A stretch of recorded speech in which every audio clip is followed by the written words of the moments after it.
주님, 우리 인생이 배를 쪄가는 항로와 같은 인생이지만 때로는 캄캄하고 비바람이 불고 절망 중에 있고 희망이 없는 것 같지만 주님이 우리의 배사공이 되시고 우리의 돛대가 되시고 우리 엔진이 되어주셔서 이 한 주간도 주님의 항구에 도착하게 해주실 줄로 믿습니다. 주님, 저희를 돌봐주시고 성난 풍랑을 잔잔케 하신 주님, 저희 연약한 인생들을 돌봐주시기를 원합니다. 우리가 많은 상처를 입고 환난과 고난과 어려움을 당하고 슬픔을 당할 때조차도 주님은 저희와 함께 하시며 십자가 지신 그 주님을 바라봅니다. 이 한 주간도 우리에게 당할 여러 가지 일들 가운데도 주님 믿고 한 걸음 한 걸음 주님과 더불어 함께 나아가는 믿음의 삶 살 수 있도록 인도하여 주시옵소서. 이 귀한 아침에 저희를 불러주셨으니 하나님 말씀 듣고 묵상할 때 우리의 마음속에 참 거친 풍랑이 잠잠케 하게 도와주시고 우리 삶을 인도하신 주님 안에서 참 평안과 안식을 누리는 복된 삶이 되도록 축복하여 주옵소서. 예수님의 이름으로 기도하옵나이다. 아멘. 오늘은 구약성경 욥기의 말씀을 함께 묵상하도록 하겠습니다. 욥기 1장 13절 말씀부터 22절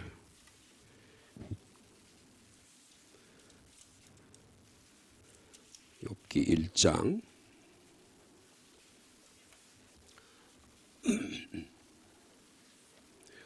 760 제가 가진 성경으로는 761면이 되겠습니다. 욥기 1장 13절 말씀부터 일단 22절까지 말씀 한 절씩 교독하겠습니다. 하루는 욥의 자녀들이 그 맏아들의 집에서 음식을 먹으며 포도주를 마실 때에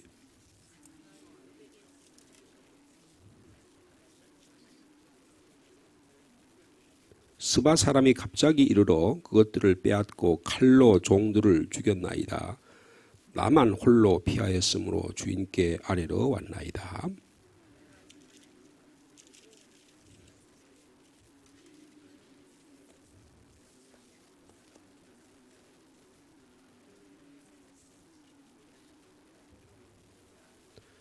그가 아직 말하는 동안에 또 한 사람이 와서 아뢰되 갈대아 사람이 새 무리를 지어 갑자기 낙타에게 달려들어 그것을 빼앗으며 칼로 종들을 죽였나이다.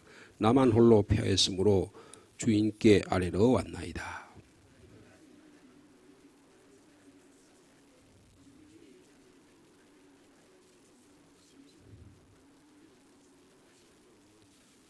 거친 들에서 큰 바람이 와서 집 내 모퉁이를 치매 그 청년들 위에 무너짐으로 그들이 죽었나이다. 나만 홀로 피하였으므로 주인께 아뢰러 왔나이다 한지라.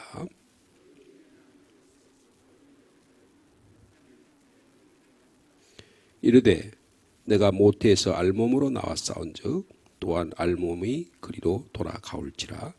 주신 이도 여호와시오 거두신 이도 여호와시오니 여호와의 이름이 찬송을 받으실지니다 하고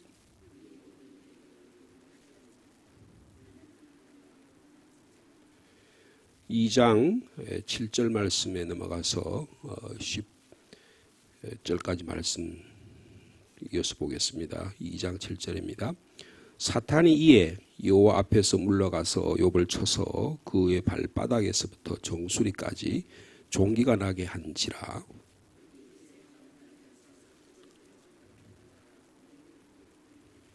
그의 아내가 그에게 이르되 당신이 그래도 자기의 온전함을 굳게 지키느냐?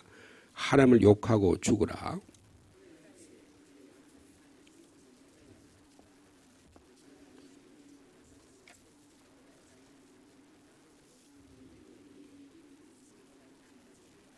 아멘. 이번 주간에는요, 그리스도인의 신앙생활 가운데서 우리의 삶에 당하는 어떤 슬픔, 아픔, 상처, 이런 일들을 우리가 늘 겪게 되어 있습니다. 이런 슬픔과 아픔과 이 상처들을 어떻게 우리가 이해하고 받아들일 거냐 하는 것은 그리스도인의 신앙생활에서 대단히 중요한 그런 삶의 태도 혹은 방식이라 그렇게 볼 수가 있습니다. 이 슬픔과 아픔과 상처를 우리는 보통 어떻게 이해하고 있습니까? 이거는 우리에게 낯선 침입자 같은 우리의 정상적이고 일상적인 생활을 방해하는 그런 것이라 그렇게 이해하고 있습니다. 그래서 이런 일이 일어나면 아니야, 내게는 이런 일이 일어나서는 안 돼, 이렇게 현실을 부정하거나 아니면 이건 누구 때문이야 이렇게 누군가의 책임을 지우거나 아니면 이런 현실은 나는 받아들일 수가 없어 하고 도피하거나 혹은 이 슬픔 때문에 자기를 자책하거나 여러 가지로 이런 슬픔과 아픔을 대하는 방식이 사람에 따라 다양하게 줄 수가 있습니다. 그래서 어떻게 하면 내가 이 슬픔과 아픔과 상처를 벗어날 수 있을까? 그래서 도망가려고 하는 그런 태도도 우리에게 보여지게 되는 것입니다. 그 가장 큰 슬픔과 아픔은 아마도 죽음이라는 걸 거예요. 그게 다른 게 죽음인데 오늘 저희들이 욥기의 말씀을 잠깐 봤습니다. 우리 욥기의 말씀은 우리가 너무나 잘 아는 말씀이지만 욥기가 말하려고 하는 가장 핵심적인 내용은 뭘까요? 누구나 아픔과 슬픔을 상실을 경험한다는 것입니다.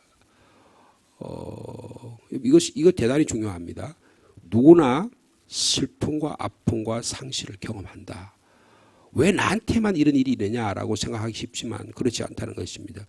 내가 일이 다 잘 나가고 그럴 때는 인생이 그냥 고속도로처럼 잘 달려갈 것 같지만 그런 인생은 이 세상에 한 명도 없습니다. 물질을 많이 가진 사람이 있으면 그 물질 때문에 행복할 것 같지만 그 물질 때문에 가정에 분열이 생기는 경우가 많습니다.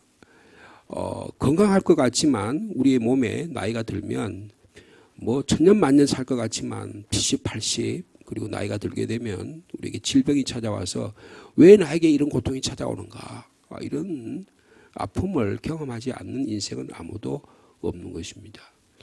욥은요 하루아침에 재산을 다 잃어버렸습니다. 그 많던 가축들, 그 많던 재산들, 그 많던 소유물들, 종들까지 다 잃어버리는 그런 내 집에 조그만 어떤 손실이 있었다. 그래, 집에 비가 많이 왔다든지 어떤 바람이 많이 불었다든지 해가지고 내 집에 조그만 손실이 있어도 마음이 참 불편하고 힘들잖아요.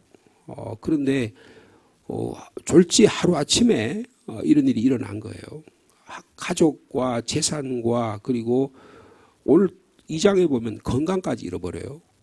그러니까 보통은 인생을 살아가면서 이 정도로 급작하게 이런 일들은 잘 일어나지 않지만 이런 일이 우리의 삶 전 인생을 80, 90 이렇게 돌아본다면 이런 일이 서서히 우리 가운데 일어나는 것은 사실이에요. 욥은 특별하게 이런 일이 일어났지만 이것은 우리 인생은 누구나 아픔과 슬픔과 상실을 경험한다는 것을 말씀해 주고 있는 것입니다. 젊음이 영원할 것 같지만 젊음이 영원하지 않습니다. 아무리 좋은 화장품을 발라도요, 내가 피부가 노쇠되는 것을 막을 수가 없습니다. 제가 좋아하는 여배우가 있는데요, 탤런트가 있는데요, 가만히 보니까 요새 여기 목에 말이에요, 목에 주름이 생겨가지고 그걸 피할 수가 없는 것 같아요. 아무리 얼굴에다가 막 화장품을 발라도 찍어 발라도 그거 자기가 집에 들어가서 화장품 발라놓고 잠 못 자잖아요. 어떻게 해야 돼요? 다 화장품 지우고 그 거울 앞에 있으면 자기의 모습이 다 드러난다고요. 젊음이 영원하지 않습니다. 우리가 젊을 때는 막 꿈도 꾸고 야, 내가 이런 인생을 살아야지 하고 막 그림도 그려봐요. 이런 직업을 가져야지. 내가 앞으로 이런 생각을 해야지. 그런 생각을 갖지 않아요. 제가요, 대학교 들어가서는 어떤 꿈이 있었냐 하면요, 제가 열심히 공부해서 대학교 교수가 돼서 제가 다니던 대학이 학교가요, 북한에서 세운 전 학교거든요. 숭실대학이라는 대학이 북한에서 평양에서 세운 학교예요. 그리고 지금 평양에 그 숭실대학이 있던 자리가 러시아 대사관이 있습니다. 지금 거기 러시아 대사관이 그 좋은 자리이기 때문에 러시아 대사관이 그러니까 북한하고 사이에서 가장 긴밀한 나라가 러시아 그 당시 소련이었잖아요. 소련하고 중국이잖아요. 그럼 거기에 제일 좋은 자리를 누가 우리나라에서 제일 좋은 자리 누가 갖고 있어요?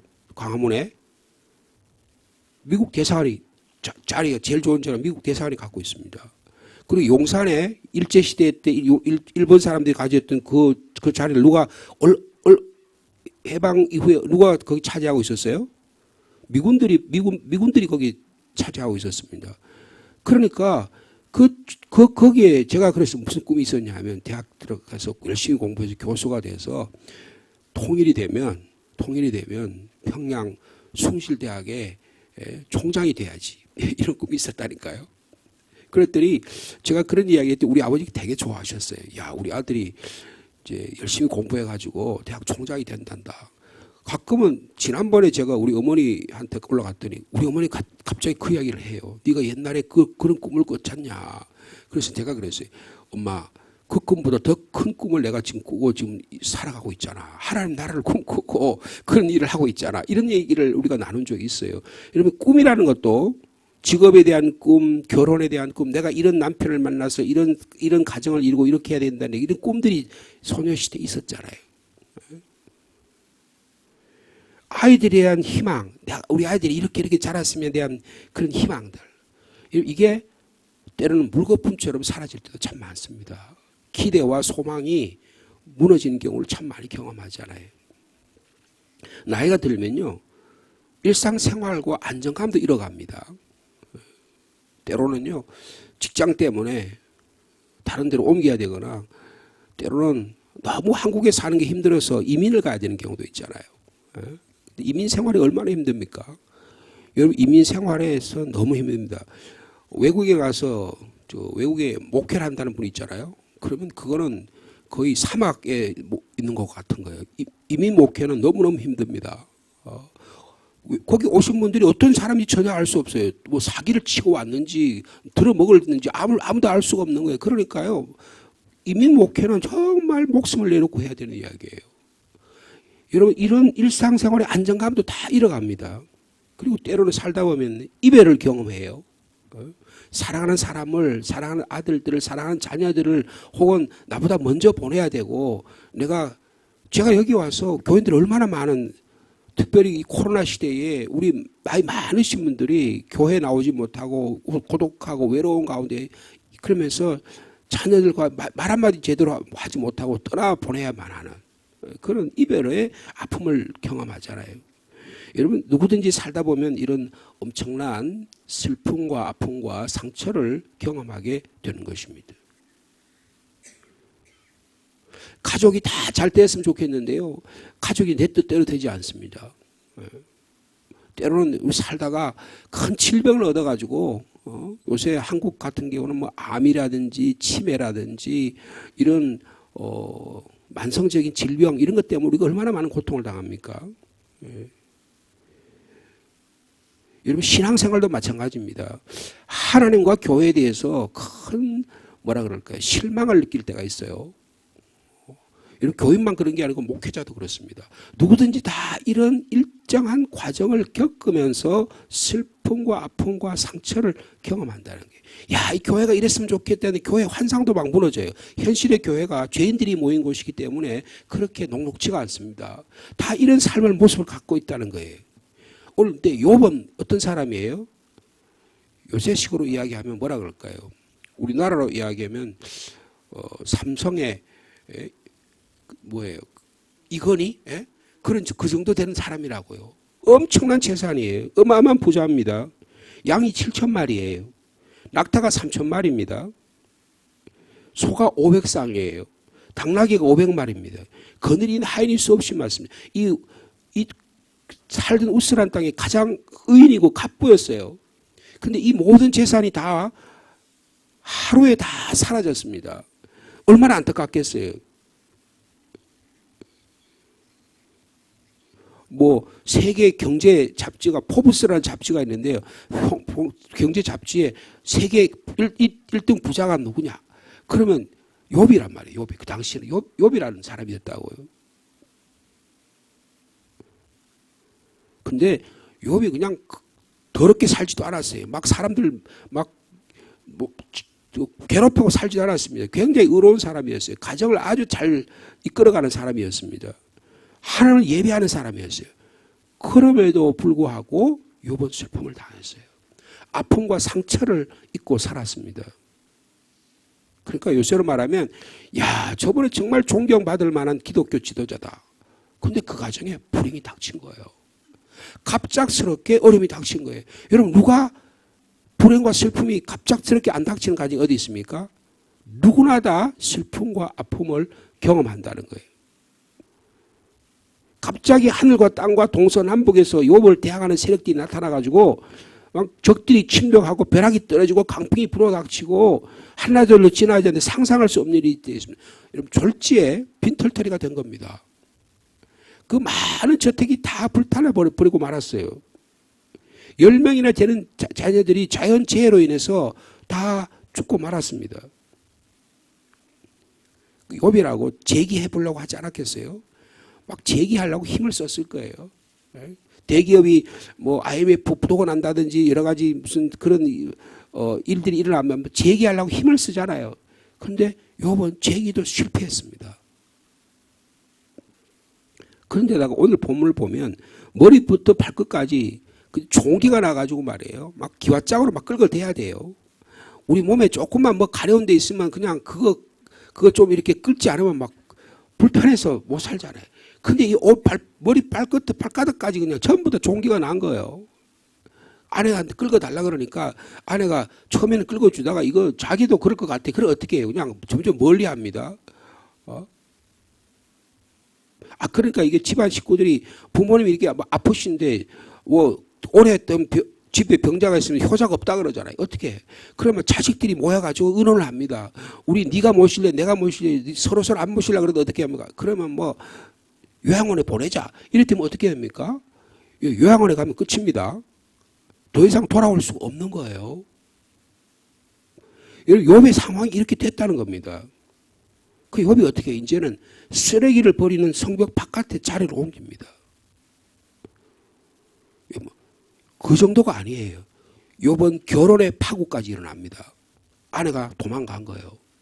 또 이상 부자로 살 때는 여보 사랑해요 그러고 막 야 내 남편이 최고라 그러고 내 남편의 신앙이 최고라 그러고 그렇게 존경하고 그래서 자기도 그 자존감을 가지고 살았는데 남편이 말해요. 일치에 재산이 다 망하고 그냥 가문이 파멸되고 그냥 사람들로부터 저주를 받고 그리고 몸에 상처가 나가지고 그걸 자기가 다 예전 같으면 좋은 간호사들인데 좋은 사람들의 병원에 도움을 받아주고 전부 다 치료를 했을 텐데 이제는 자기가 다 하려니까 온몸에 자기가 그럴 것 같은 거 어떻게 해요?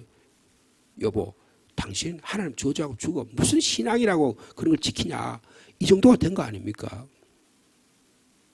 욥이 이런 슬픔과 아픔과 고통을 당해야 될 이유가 있어요? 전혀 없었다는 거예요. 너무나 충격적이에요. 욥의 신앙은 순수했습니다.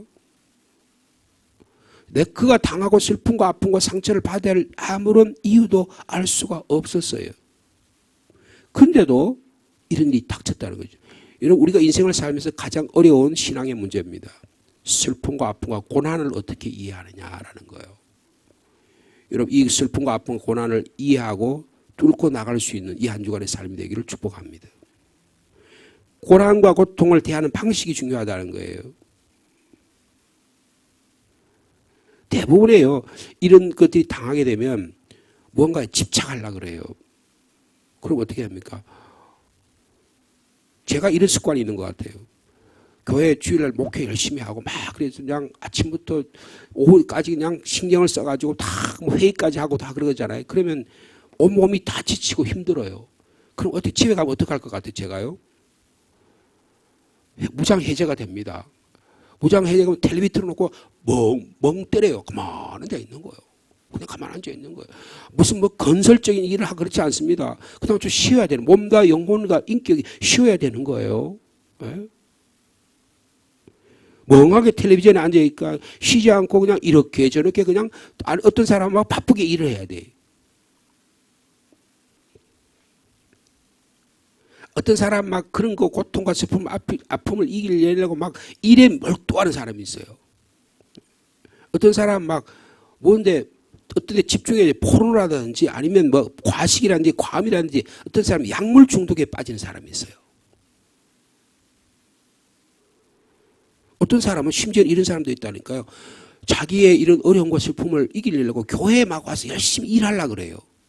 근데 교회 정말 믿음으로 일하는 게 아니고 자기의 고통과 아픔을 해결하기 위한 도피처로 교회를 사용하는 경우도 많아요.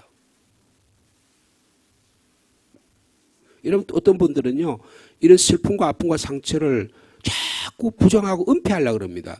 아이고 내가 믿음이 없어서 그렇지. 그래가지고 자꾸 자기를 숨기려고 그래. 여러분 상처가 더 나는데 그러면 그게 숨긴다고 됩니까? 안 됩니다.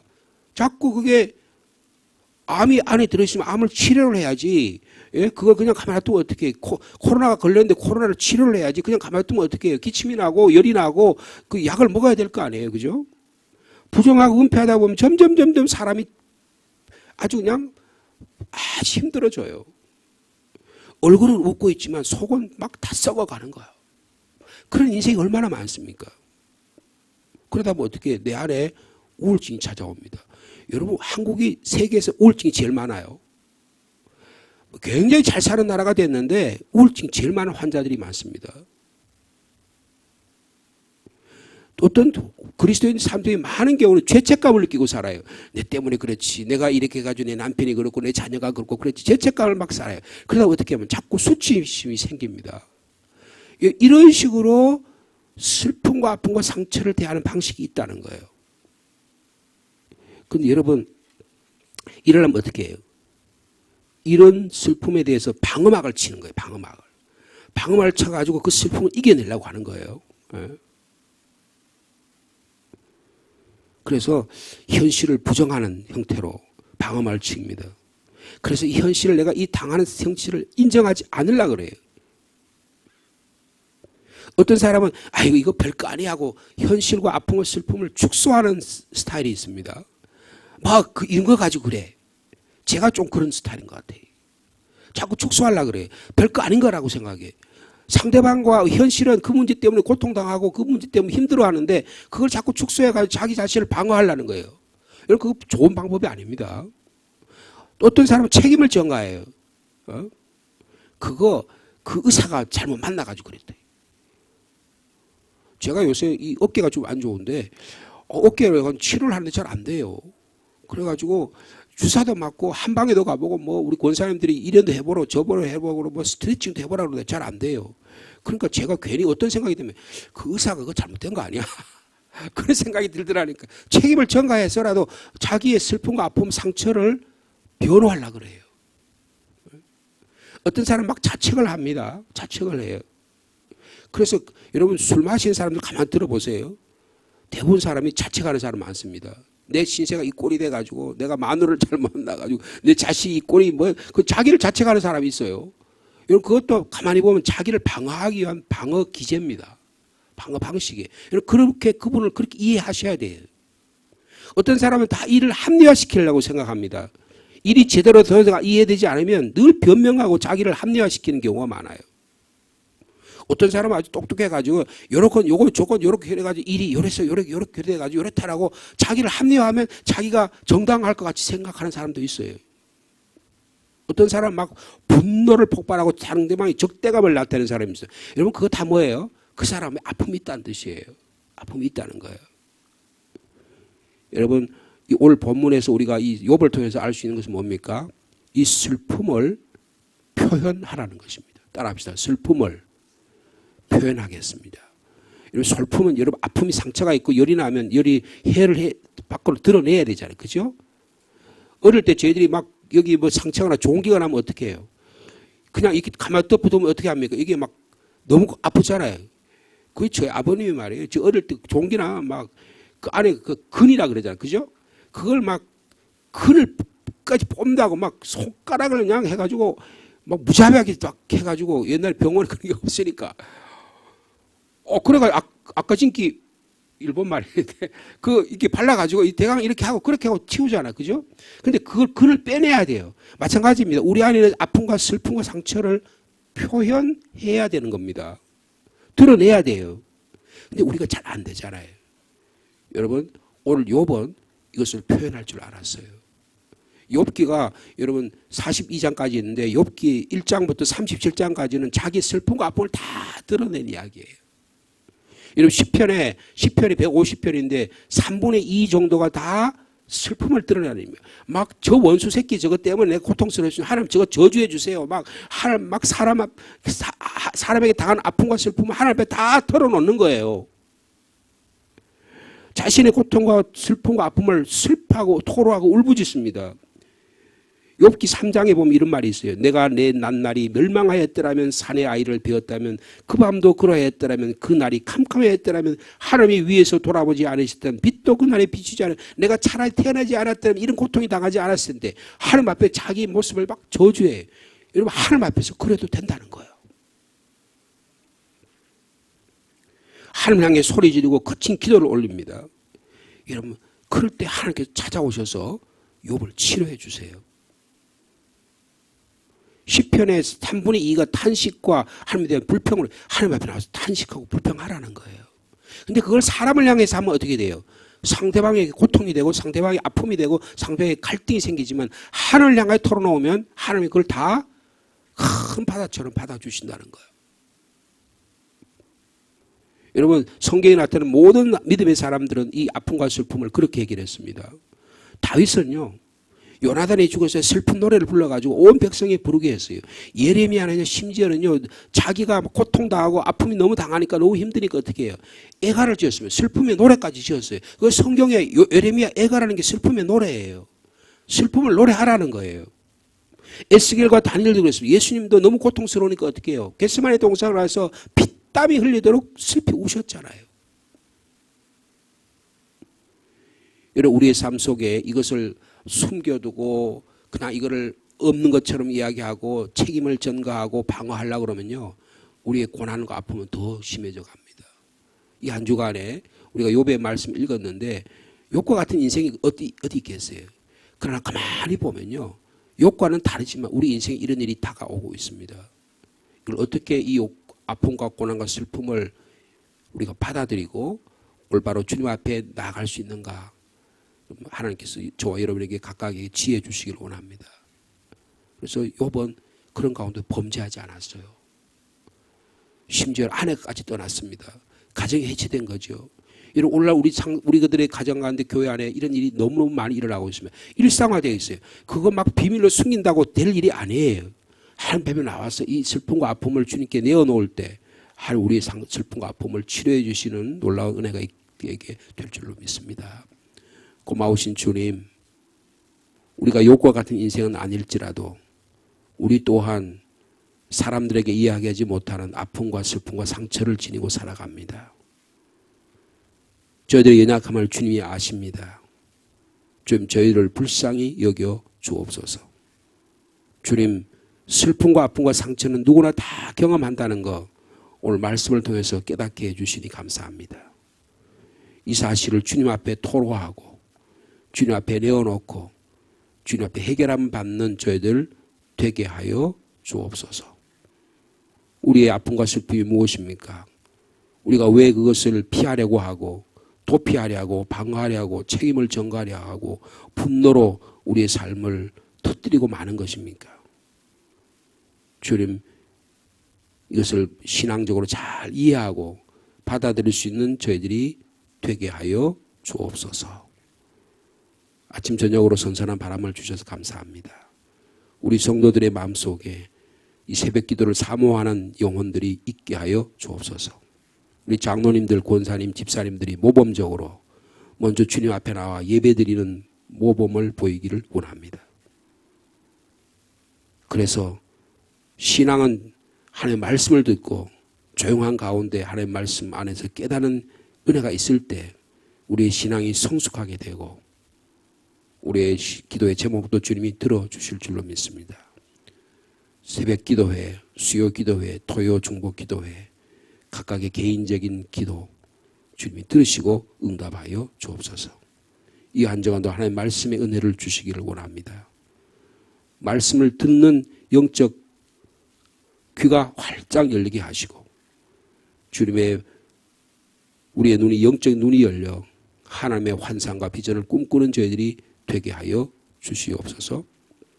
우리 두 손을 모아 고개 숙여 주님 앞에 간구하고 기도할 때 우리에게 찾아오시는 그 주님의 음성, 성령의 말할 수 없는 음성을 듣는 저희들 귀한 아침들이 되도록 주께서 축복하여 주옵소서.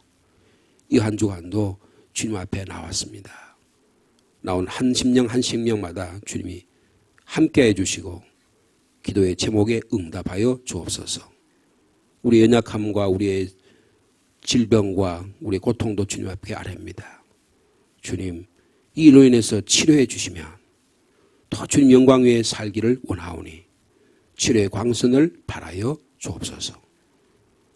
더 질병이 악화되지 않도록 주님 멈추어 주시옵소서. 우리 자녀들을 위해 기도합니다. 어저께 우리 청년들이 우리 부모님들과 믿음의 선배들 앞에서 자기들의 신앙을 고백하고 청년들의 삶의 모습을 보았습니다. 참으로 아름답습니다. 우리 교회의 자녀들이 꿈을 꾸고 환상을 보고 믿음의 길을 걸어가는 자녀들 다 되도록 축복하여 주옵소서. 다른 사람이 어떻게 볼까가 아니고 하나님 앞에 내가 어떻게 신실하게 살까, 믿음의 길을 잘 걸어가는 자녀들 되게 하여 주옵소서.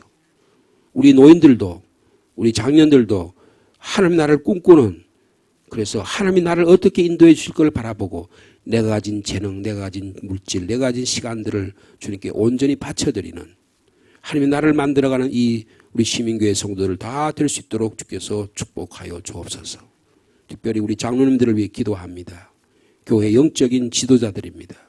성령의 충만함을 더해 주시고 말씀의 권능을 더해 주시고 또 모범적인 또 리더로서 교회에 존경받는 우리 장로님들 다 될 수 있도록 주께서 축복하여 주옵소서.